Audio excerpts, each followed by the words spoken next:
Are you struggling to handle interactions with difficult people? Our conflict influencer class is here to help. This is a class that I teach periodically for 6 weeks at a time. In just a few sessions, you'll learn powerful techniques to influence conflicts with a high conflict person in your life. You will gain skills in communication, such as using ear statements to de-escalate, think actions to shift people into problem solving, to use BIF responses to respond to hostile emails, and proposals to reach agreements without high emotion or escalation.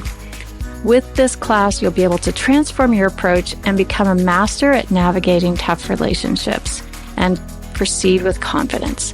So sign up today and start turning conflict into collaboration with the Conflict Influencer class. Visit us at highconflictinstitute.com to learn more and enroll now. The link will be in the show notes.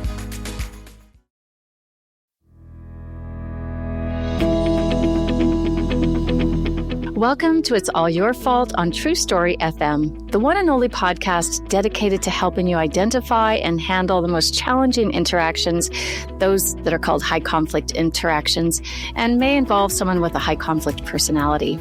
I'm Megan Hunter, and I'm here with my co-host, Bill Eddy. Hi, everybody. We are the co-founders of the High Conflict Institute, and we do all kinds of training, consulting, coaching, and educational programs and methods that are all designed to help people involved in high conflict disputes of any kind.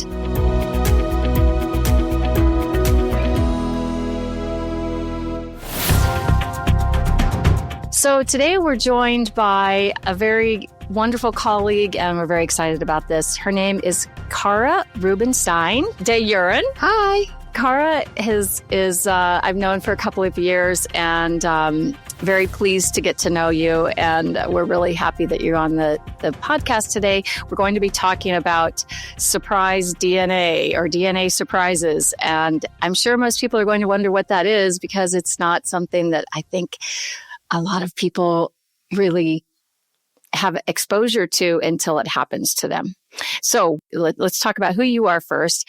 You are the founder of an organization called Right to Know, and a non-practicing attorney with an LLM in taxation and a master's in trade and investment policy. In January 2018, you wanted to see where in Africa your father's family came from. So you took an over-the-counter DNA test that revealed you were 50% something, but had 0 African DNA. This meant that the man named on your birth certificate couldn't possibly be your genetic father. And you lost your ethnic identity with the click of a mouse, and then discovered you were 50% Jewish. The DNA Pandora's box you opened led to an identity crisis, and because there were few resources for people with misattributed parentage and a lack of legal rights, you founded Right to Know and have become the leading advocate for genetic identity rights and people impacted by misattributed parentage.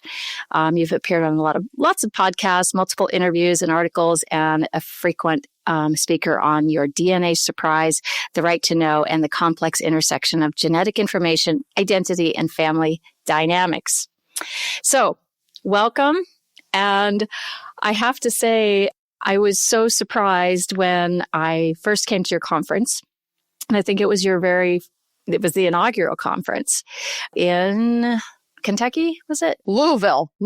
That's right, Louisville.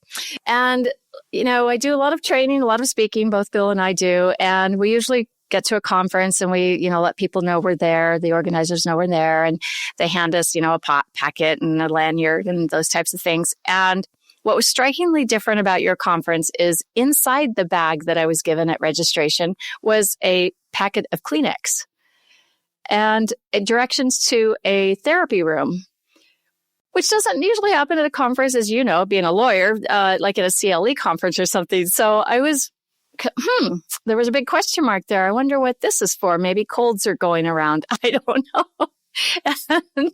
And then I came the next morning to the opening event, and there were 3 speakers at that opening breakfast. And the first one told this story of how her life had been impacted when discovering that her father wasn't her genetic father. And the next one was someone who'd been adopted from South America, I believe, and had, built up this story, as people do, of what their history was before they were adopted, before they could remember as children what happened. And then it turned out that was all kind of mixed up and upside down. And then the third one, they were equally interesting, but I tell you, it was salacious. The third one was a young lady who found out she had, I don't know, was it 30 some siblings, maybe 40? And there were already some sniffles in the room. And then as the conference went on and I learned more about the people who were there and some of the terminology around it, it was really, you start to understand the Kleenex, the tissues. So then I came back on year 2 and I was even more excited because my background is I'm adopted and I had those fantasies in my mind growing up of who your birth families are and what must have happened. And there's kind of a whole fantasy associated with it. And I was one of the lucky ones who was always told that I was adopted, which I'm really grateful for because there's many who are not. And it's a big surprise to them. So I was very excited to come back the second year, which was in Denver. And you had kind of a new format. And there were people walking around with T-shirts on, a few and matching T-shirts that said like 67, meaning they had 67 siblings. Yeah. They have 110 now. 110. Oh, goodness. So this is the kind of conference this is. And it's the most palpable conference, I guess. It's just, it's visceral. You can feel there's so much. So the first morning then I sat down at a table at breakfast and the one lady at my table, sitting alone. And I asked her, kind of why she was there. And she said, what I found to be true throughout that conference was that during the pandemic, a lot of people took DNA tests, 23andMe, Ancestry.com, those kinds of things. And at age maybe 57, discovered that dad wasn't dad. And then it went back even generations further. And I guess there was sadness and grieving and all of this. And you've been presented with this new package of news that the identity you thought you had is not what you had. Well, it's like the rug is pulled out from underneath you and everything you know about yourself is a lie. And there's two distinct ways people travel this path. People like you who grow up knowing they have different genetic family out there. And then people who have a surprise. And that surprise part often entails a sense of betrayal about who you think you are. And then we get into the same space you are. Well, who the heck am I then? Who am I related to? And it's a lot to process. It is. Tell us a little bit more about your story first. It's pretty fascinating. I grew up thinking I was half Black, and that was my lived history for 44 years. And I do remember once when I was a little girl, sort of looking at the picture of my mom and dad, thinking, well, if you try to be colorblind, maybe I look like the two of them. But you believe your parents. You believe the people that you're supposed to trust the most in this world, which is your parents. And so I believe them that that my dad, Kenny, was my dad. We call that your birth certificate father. And even when I asked him, I said, Dad, I want to know where in Africa, where these 3 slave brothers were from. Let's do this test. And his only hesitation was, they've done bad things to our people in the past with medical testing. So I don't know how I feel about this. Neither of us expected the results that we got. Wow. So you were not at all Black, not at all African, and you were 50% Jewish. When you get those news, it's kind of like when Kennedy was shot or the space shuttle blew up. If you ask anybody who's had a DNA surprise, I guarantee you they can tell you that moment that they figured out that they weren't related to one or both their parents. So in my case, I had what we call an NPE or a non-paternal event, right? And that means the man on your birth certificate or the man who you think is your father who's raised you isn't. But sometimes people also find out their mom isn't their mom if they're a late discovery adoptee or if they're egg donor conceived or embryo donor conceived. So there's a lot of these discoveries happening. We think we make up at least 10% of the population. Wow. Wow. So misattributed parentage would be any person who finds out that their parent isn't their parent. So what are the different scenarios? You mentioned a couple. Sperm donor conceived is probably the most common when someone says they're donor conceived.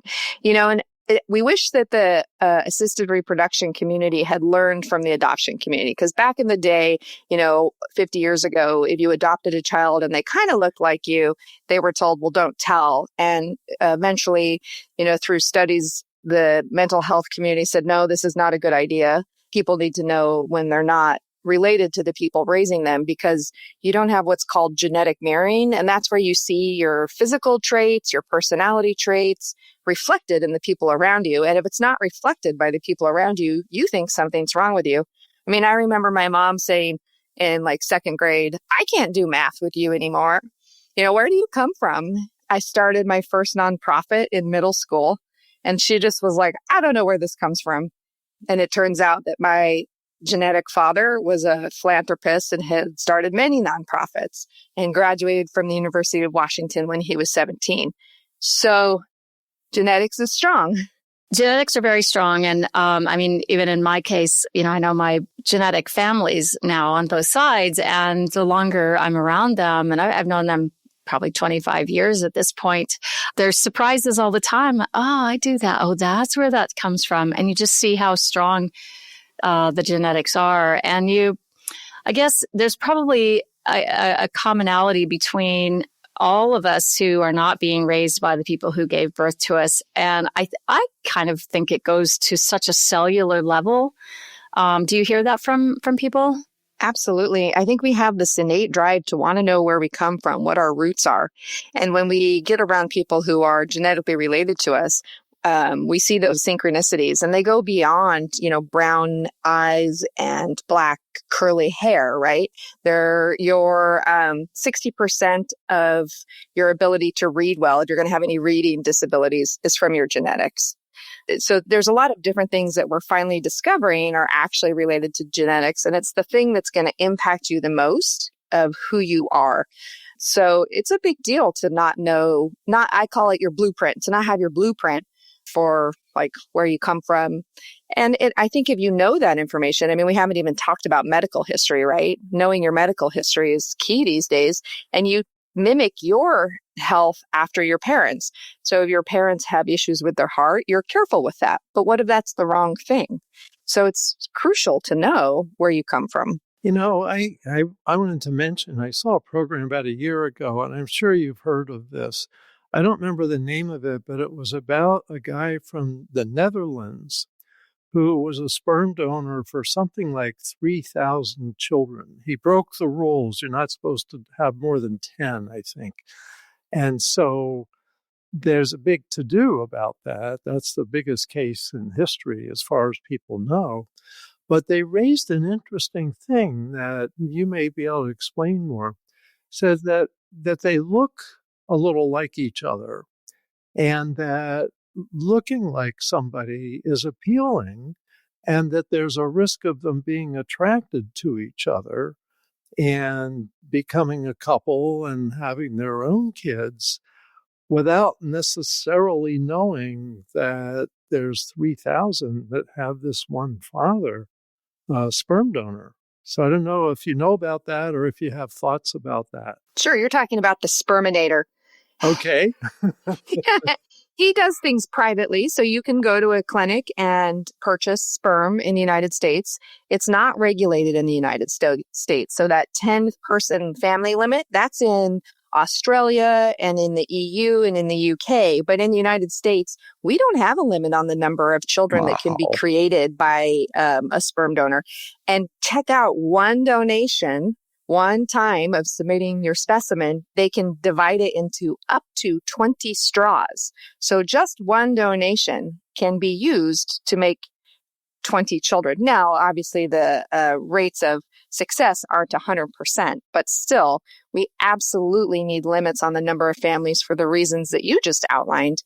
There was a study that shows that husband and wives are more genetically related to each other than random strangers, because we are attracted to people who are like us, right? And so that genetic attraction is real. And if you don't know whether or not you're related to somebody, that's a huge issue. I can't remember which country it is. It's an island country. They actually have an app on their watch that if they're going to date, they check the app out to make sure that they're not genetically related to, who they're dating before they even start the relationship, because you don't want that to happen. I suppose on an island that's smaller, there might be a bigger chance of doing that. But I remember one of those first three people I talked about it from the first conference, the gal that found out she had so many siblings, she discovered she was dating her sibling, half sibling. Mm-hmm. Yeah. And that was, I think, in Los Angeles, a huge, huge city.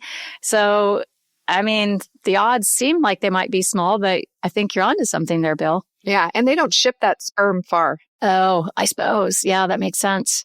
And then I think with from country to country, even if Australia has stringent laws around it and the EU does, there's nothing stopping a donor from going from one country to another. And I would assume that their computer systems are not linked up to catch that. That's exactly what Bill was talking about with that guy. That's exactly what he did. Yeah. Well, he worked his way around the EU. I don't know if he left Europe, but he worked his way around Europe. He was in most of the countries there. And people, apparently kids, I think when he started, this program came out about, they're like between around 10, 11, 12, 13, and occasionally starting to meet people that look like each other. I mean, I hope they all know to keep their eyes out, that's where they came from. But I don't know, a lot of parents probably don't mention that, dad was a sperm donor.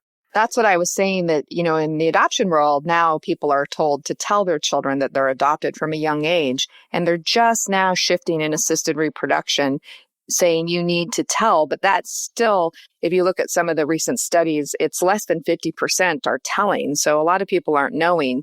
And there's so much stigma, tied to infertility. Like in my case, I am the product of a one-night stand, and my mom was married and my genetic father was married.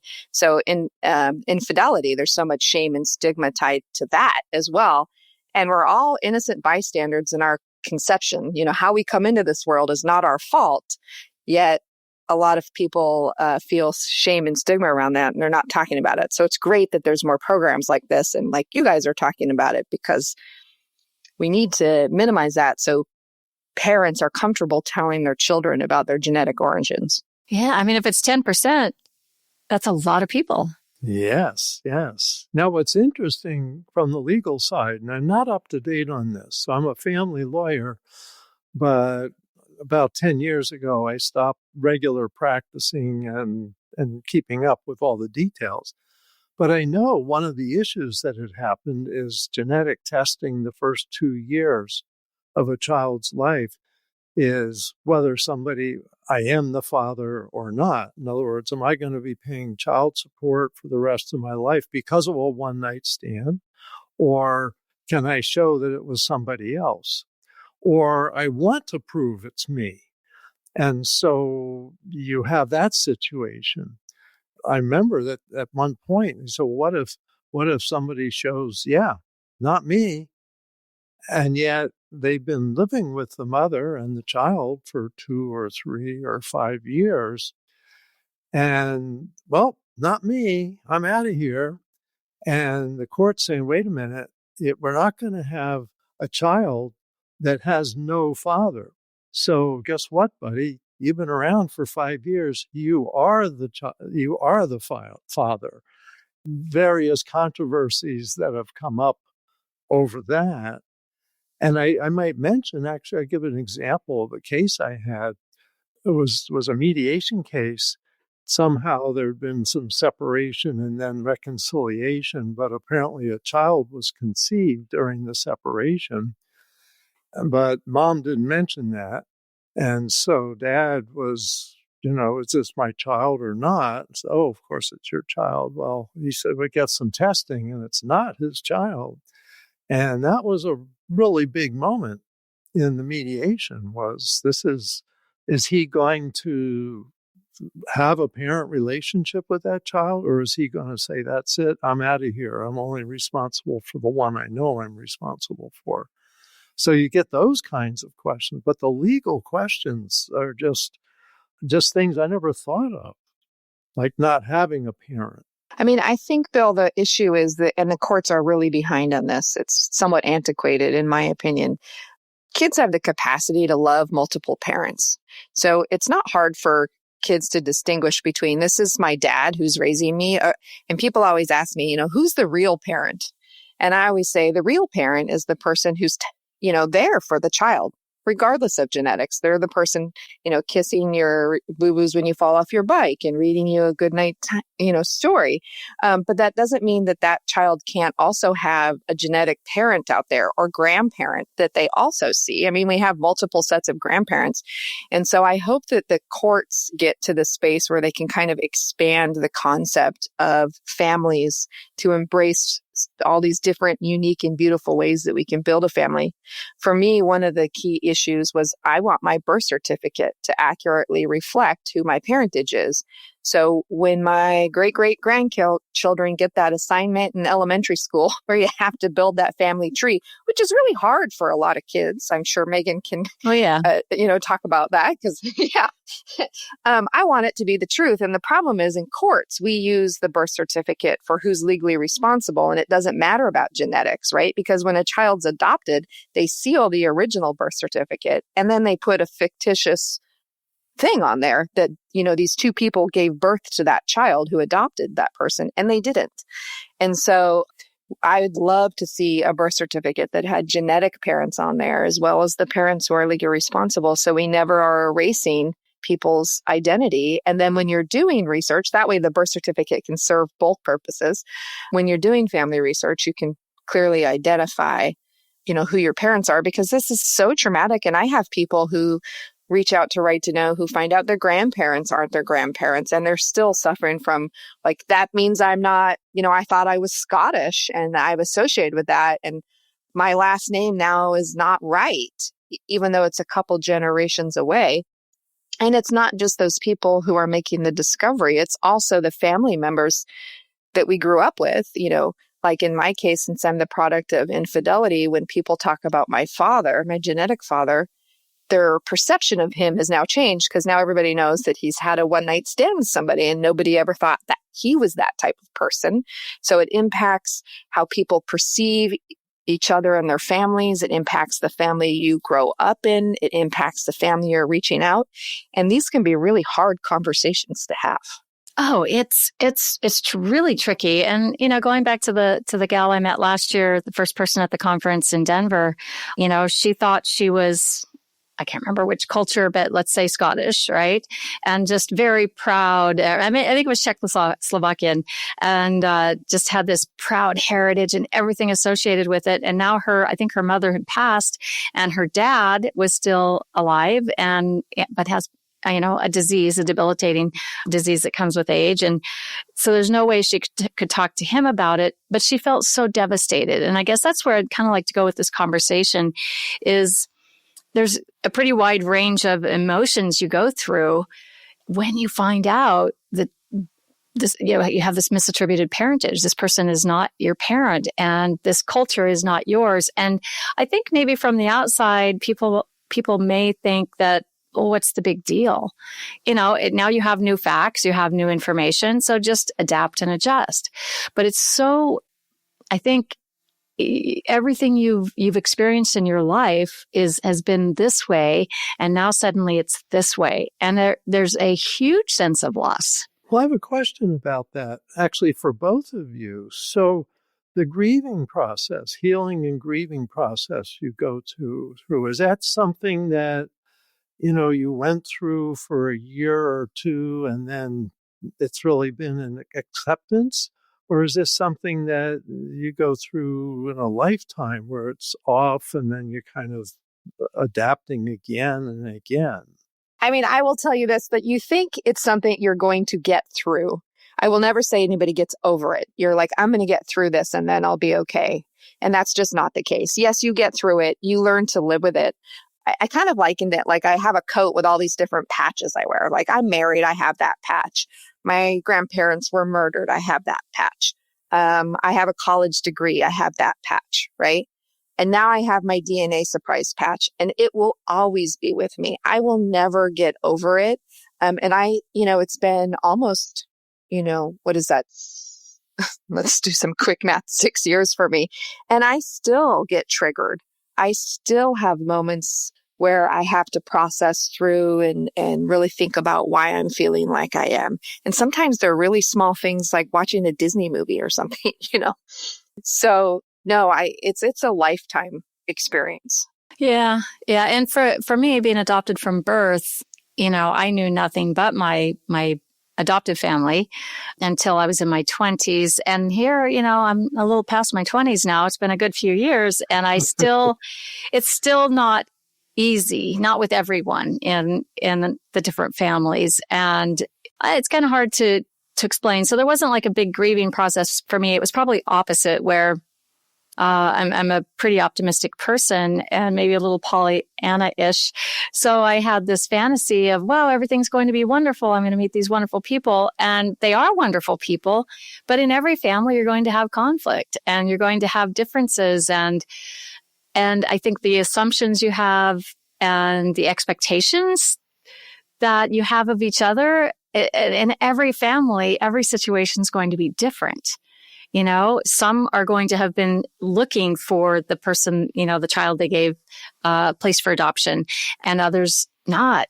And so you're trying to match then the fantasy you created in your head with the reality that you find if you've known for a while.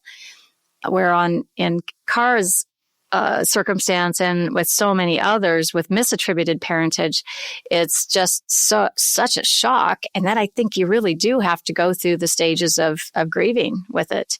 And you may experience rejection.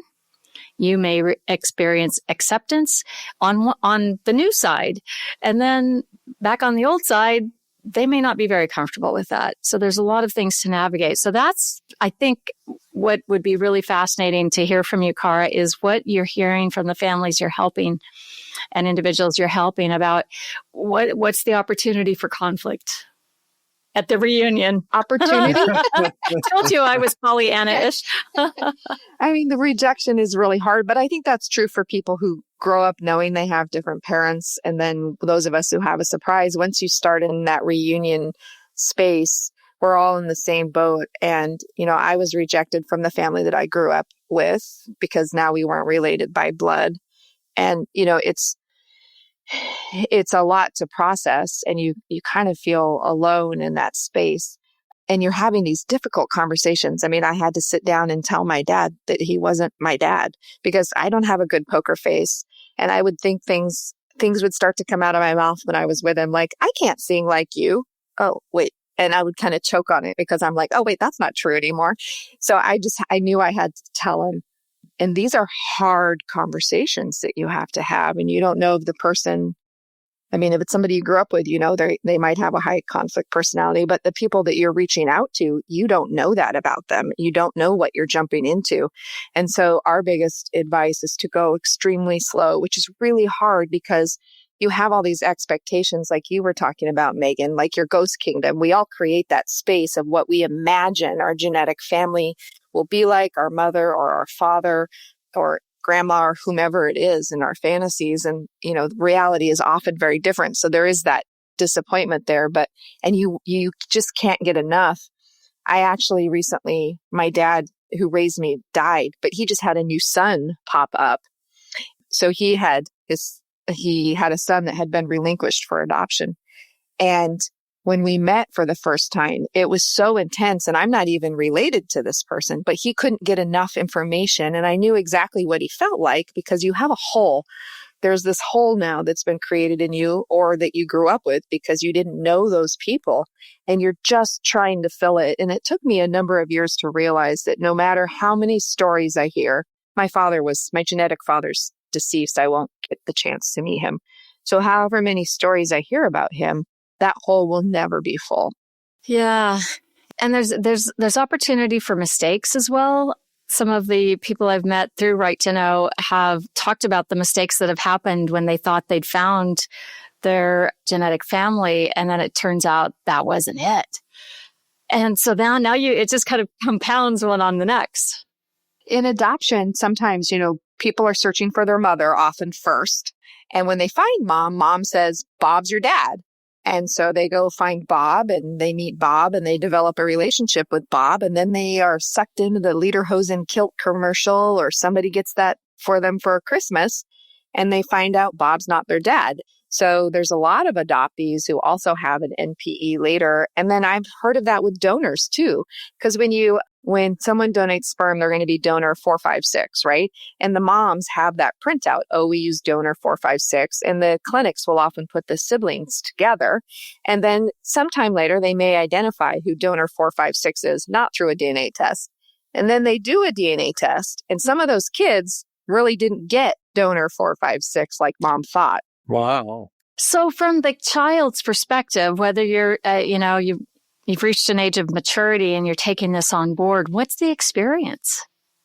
I mean, it's. I know from my own experience, mine was no surprise, but I just can't imagine what that's like to just suddenly, like you said, have that rug pulled out from under you. Well, the number one thing people use, the number one word, we did a study with more than 600 respondents, and it was shock. But then the second one was validation, because everyone felt like that Sesame Street song, which one of these is not like the other. You kind of felt a little bit different. I've tried to find the words to explain it to people, and the only thing that I've come close, I have 3 children, 3 boys, and we were at a water park, an amusement park, when my sons were like 4 and 2. And my 2-year-old disappeared. And the moment that I realized he disappeared, my heart sank. My world stopped spinning. And that's what it feels like when you have a DNA surprise. It's like a death in the family almost. An immediate surprised death, not one you're expecting. Yeah. And then there's not a playbook for this. So that's where your organization has been so helpful coming in, and you have lots of support groups. And what kind of support groups are available to people? Well, we have a Wednesday support group that meets each week for anybody. But I also want to stress that this is hard on everybody involved. It's, my spouse, what he's had to process with me discovering a different ethnicity. My children now have a different ethnicity, right? And then there was a woman who reached out to our hotline. Her father, she was his raised child. He had donated sperm for years, and all of a sudden she had 30 siblings reaching out to her, right? And so this impacts so many different people in the family that we are not even thinking about the ripple effects. And so we are here for the parents, we're here for the siblings, we're here for anybody impacted by what I would call loss of genetic continuity and how that impacts them. For some people, it's not as large of an impact, and for other people, it's a huge impact. And we have lots of different educational resources. On our website, we have like a fillable medical history form. We have steps for reunion. We have sample letters when you're reaching out to people, because that is such a scary thing to do, to put yourself out there when you reach out to your genetic family for the first time. And anybody listening, I hope people understand that, we're reaching out to learn more about who we are, to learn about our medical history. That's all that we're asking. That's where I started. I never anticipated I would ever meet anyone from my genetic families. And I thought, I just want to know medical information. That's probably what my brain was saying. But I think my heart underneath that, obviously, you're always wanting to know. It's always a space that's unfilled. It's a tough thing. And even I was thinking about some of the struggles that I've had since knowing this. And I think it's around the expectations, and it can be anything from time you're going to spend, what you're going to call the other person. Like I have a dad, and that's such a special, unique name that I can only call one person. So what do I call this other person? And I don't want to hurt his feelings, or the mom, the same thing, right? So, I've heard from others who that's not hard thing for them to do. But for me, it felt like I was betraying my own family, even though they were very open to this and very, very even, suggested it. But then it can even go to, you wondering, the birth family wondering, well, are they going to try to come after inheritance? Are they going to have an expectation of us supporting them? And there's just a lot of things that those are hard enough in intact families. So now all these other complications, it's tough. It's a lot. But, one thing I always say about the inheritance, we live in the United States. You can disinherit a blood relative. So it's not that hard unless the estate has settled. And even that, you can't go back and open it up unless there's fraud.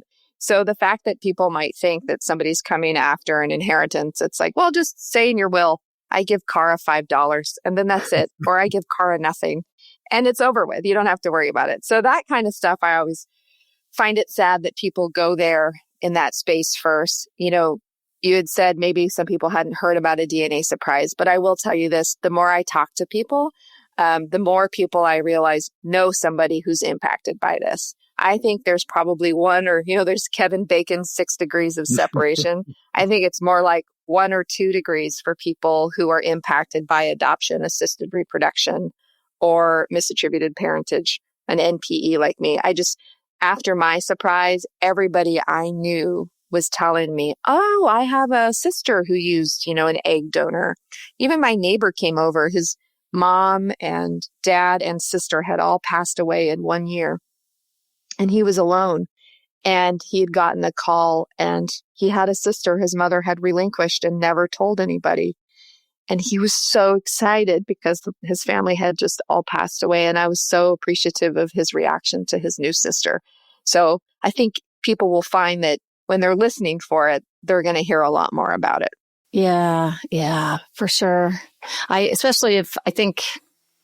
Probably it doesn't matter whether it's on the positive side or the negative side.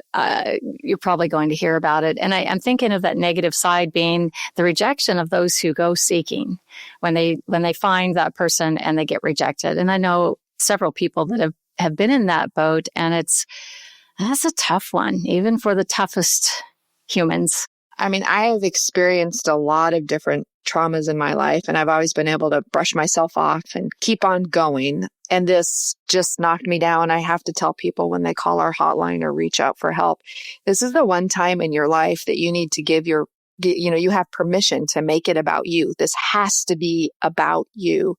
And my raising family rejected me, and then also my new genetic family. And every time I would reach out, I would have to give myself some space and time to be ready for the possibility of further rejection, because it can be a lot to realize that it's really not about you, even though you feel that way in the moment, that it's really about where the people are that you're reaching out to.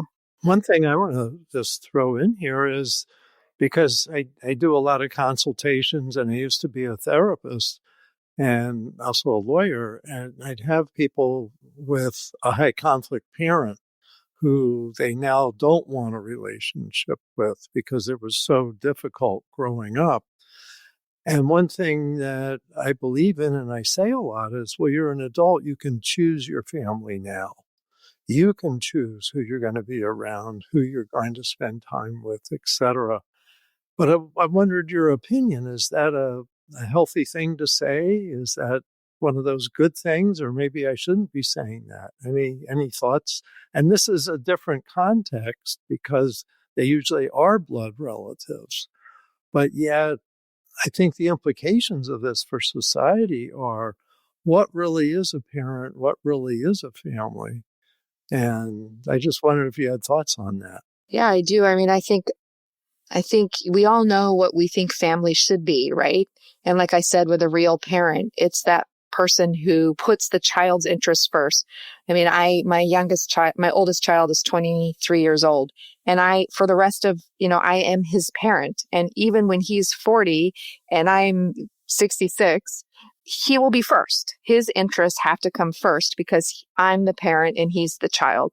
And so we know what family should be. And if somebody isn't part of a healthy family environment, we do need to create very strong boundaries.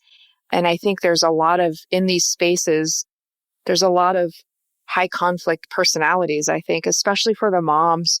And I don't know if that's a product of environment, with the shame and stigma of how the child was conceived. Maybe an assault, again, maybe infertility, maybe infidelity, and we've come a long way as a female and female sexuality in the United States. But still, if a woman doesn't know who the father is because she's had sexual relations with multiple people or she's been unfaithful to her husband, there's a lot of stigma and blame on that. And we don't talk about those situations. And, that also secrets fester. So when you fast forward 30 years, the mom has been holding that secret for so long. And that's done things to her psyche in a way that sometimes it's hard to move forward from. So I think it's really important family is who you invite in, and we have to set those boundaries so we can have healthy relationships.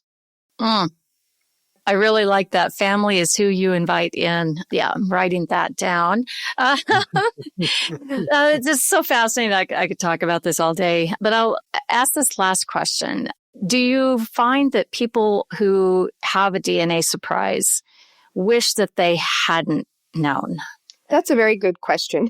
I get asked that a lot because I work sometimes with genealogists or people who know a family secret, and they're like, should I tell? Right? In our studies, 95% said they were glad they knew the truth. That's a really high statistic, 95%. I'm surprised. Yeah.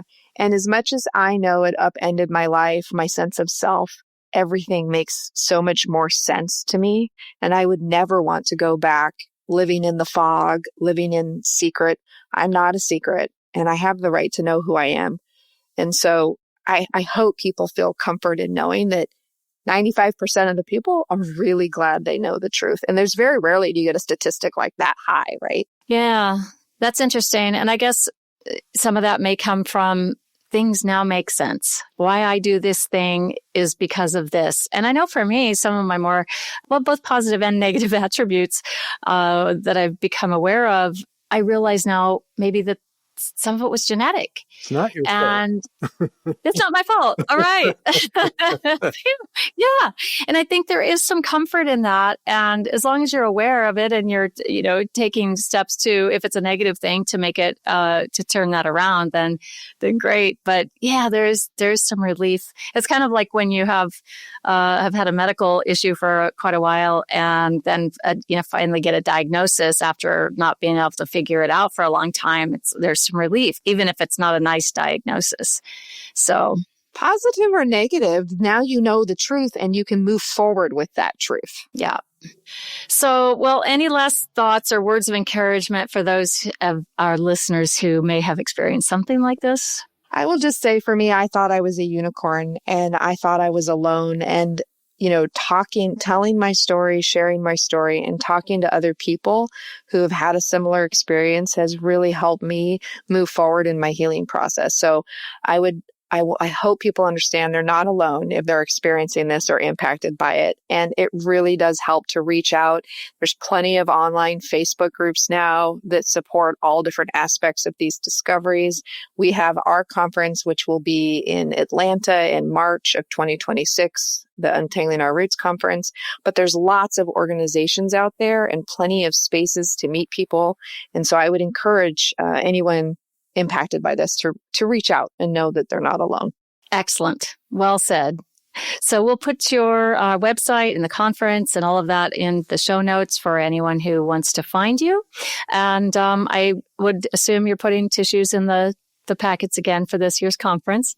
Absolutely. Every year. And we do a quiet room too with a therapist because it's a lot when you come to those spaces. So we need to have those spaces to help us heal. Oh, there's not a dry eye in those rooms. It's just, you just feel it. It's like there's a vibe that's, I don't know if people who've never experienced something like this would feel it. I'm sure they would. Okay, but I know we're wrapping up, but I will just say we had a woman who came with her friend to support her coming.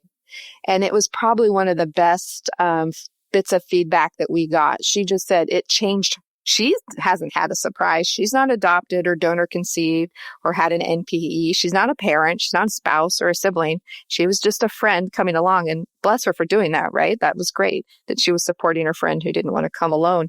But she said for her, it was a life-changing experience. So that was amazing feedback. I'm not surprised. So what's your website? It's www.righttoknow.us, and it's untanglingourroots.org for the conference. For the conference. All right. We'll put those in the show notes. Thank you, Kara, for being here. Really grateful. And keep up the good work. I will not be surprised to see your organization grow like crazy over the coming years.